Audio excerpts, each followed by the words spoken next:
दोस्तों नमस्कार। आज की कविता का शीर्षक है खुदा की नुक्ताचीनी और लेखक हैं पांडे सुरेंद्र प्रसाद जी।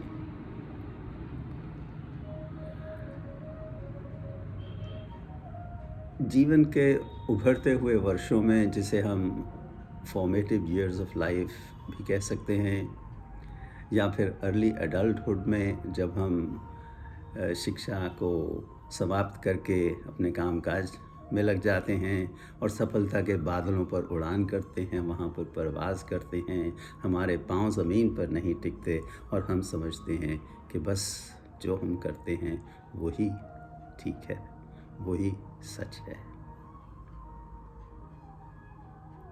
लोग समझाने की कोशिश करते हैं कि खुदा के खौफ से डरो, पर हमें ये बातें सुननी अच्छी नहीं लगती हैं। तो आइए इस कविता को सुनते हैं कि पांडे सुरेंद्र प्रसाद जी ने जीवन के इन पहलुओं को किस दृष्टि से देखा है। लिखते हैं, मैं परेशान था खुदा की नुक्ताचीनी से, मुझको अपने आप कुछ करने ही नहीं देते हैं कि जो भी मैं करता हूँ उस पर खुदा का नाम आ जाता है, तो नेचुरली मैं उनकी आलोचना करूँगा क्योंकि मैं तो हवाओं में उड़ रहा हूँ। मुझको अपने आप कुछ करने ही नहीं देते हैं। मैं परेशान था खुदा की नुक्ताचीनी से, जो होता है उन्हीं के फजल से कहा जाता है कि उन्हीं के करम से, उन्हीं की इजाज़त से सब कुछ होता है। इंशाअल्लाह या माशाअल्लाह के बग़ैर बात बनती ही नहीं। अपनी ज़िंदगी में अपना कोई वजूद ही नहीं। हर चीज़ उनकी मर्ज़ी से है, तो मैं क्या हूँ? हर चीज़ उनकी मर्ज़ी से है, तो मैं क्या हूँ? पढ़ा लिखा हूँ, दुनिया को समझता हूँ, ख़ानदान की शहर में ख़ासी शोहरत है। जनाब शेख मेरी दावतों में आते हैं, मुझे भी अक्सर अपने यहाँ बुलाते हैं।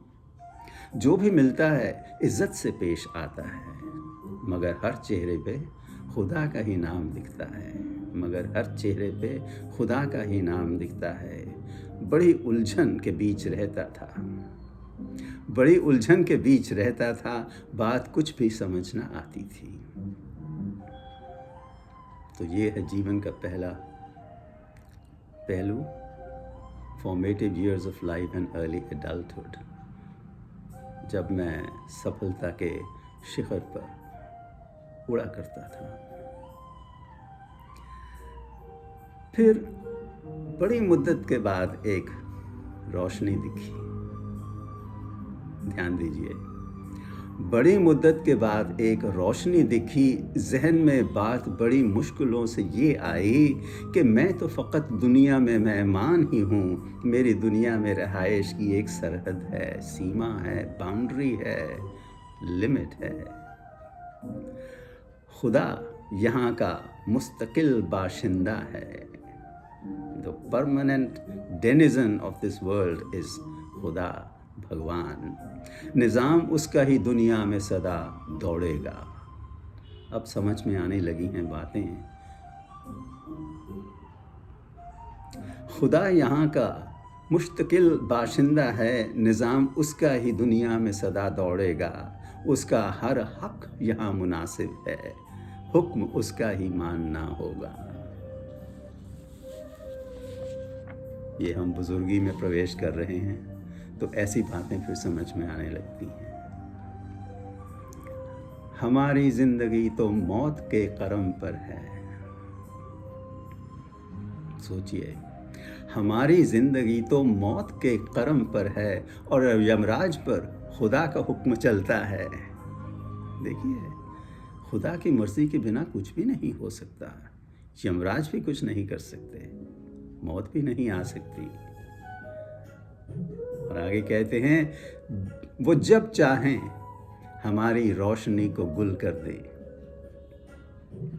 भगवान जब चाहें हमारी रोशनी को गुल कर दें, वो जितनी देर चाहें हमें चमकने दें। कितने सुंदर शब्दों में जीवन का रहस्य व्यक्त किया है। पांडे सुरेंद्र प्रसाद जी ने। हमारी ज़िंदगी तो मौत के कदम पर है और यमराज पर खुदा का हुक्म चलता है। वो जब चाहें हमारी रोशनी को गुल कर दें, वो जितनी देर चाहें हमें चमकने दें।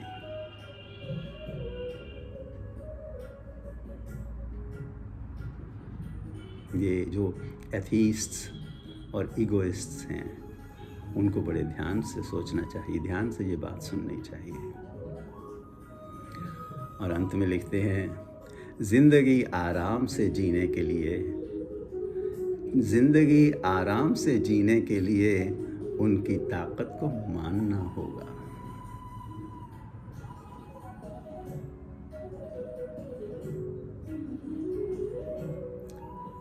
Man is omnipotent.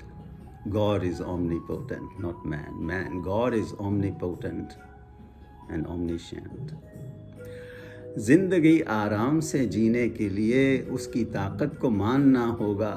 मैं, ईगो, मैं तो एक फजूल सी ही फितरत है। ये एक स्वभाव है फिजूल का, बेकार का। मैं तो एक फिजूल की ही फितरत है, उसकी मैयत को मुस्तकिल कर दो। मैयत होता है डेड बॉडी। तो यहाँ पांडे सुरेंद्र प्रसाद जी कहना चाहते हैं कि ये जो मैं है, ये जो ईगो है हमारे अंदर, उसकी मैयत को, उसकी डेड बॉडी को, उसको मार दो और मार के उसको परमानेंट कर दो कि वो मरी ही रहे।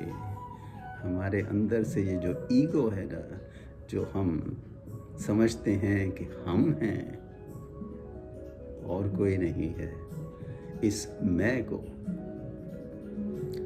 तोड़ दो, इसको मार दो, मार के इसको ऐसे दफना दो कि फिर वो बाहर ना आ सके। और फिर देखना तुम पहुंच गए, और कुछ करने की ज़रूरत ही नहीं है। सत्यम शिवम सुंदरम के माहौल में आपने प्रवेश कर लिया। सत्य चित आनंद के वातावरण में आप डूब जाओगे। कोशिश करें। तो दोस्तों, खुश रहें, खुशहाल रहें, स्टे सेफ।